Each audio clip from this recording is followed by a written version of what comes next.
Dukascopy TV, I'm Natalie MacDonald bringing you today's press review. The Bank of England has halted the expansion of its bond buying programme. The central bank announced today that it would maintain its benchmark rate at 0.5% and hold its asset purchase programme at £375 billion as officials questioned its effectiveness.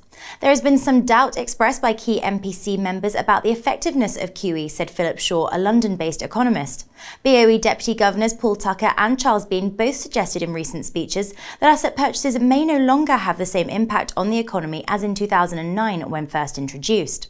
Increased inflation pressures are also thought to have played a role. Following September's inflation rate of 2.2%, Bank of England Governor Mervyn King admitted last month that inflation levels will stay above the goal well into the next year.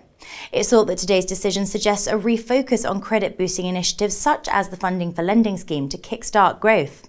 The European Central Bank also resisted action today, leaving the benchmark interest rate unchanged at 0.75%.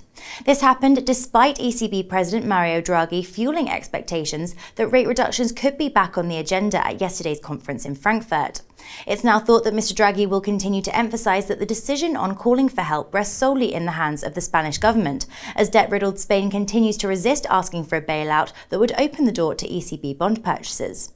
European powerhouse Germany has also been in the firing line. The European Commission yesterday lowered its 2013 growth forecast for Germany to 0.8% from 1.7% and said the euro area economy will expand just 0.1% after contracting 0.4% this year.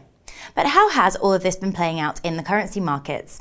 The pound weakened for a second day against the dollar ahead of the BoE announcement, heading to a two-week low versus the US currency. Despite this, some experts are expecting a jump, with Peter Frank of BBVA saying a slight sterling rally against the dollar and the euro would be a knee-jerk reaction to no change in policy, simply because a small section of the market is expecting more QE. Meanwhile, the euro hit a two-month low against the dollar and was close to a four-week low versus the yen, despite the approval of a crucial austerity package by Greece as investors focused on today's ECB policy meeting and a sluggish European economy. That's all we've got time for right now. Navjeet Grewal will be back shortly with a closer look at Greece's austerity agreement, but for now, goodbye.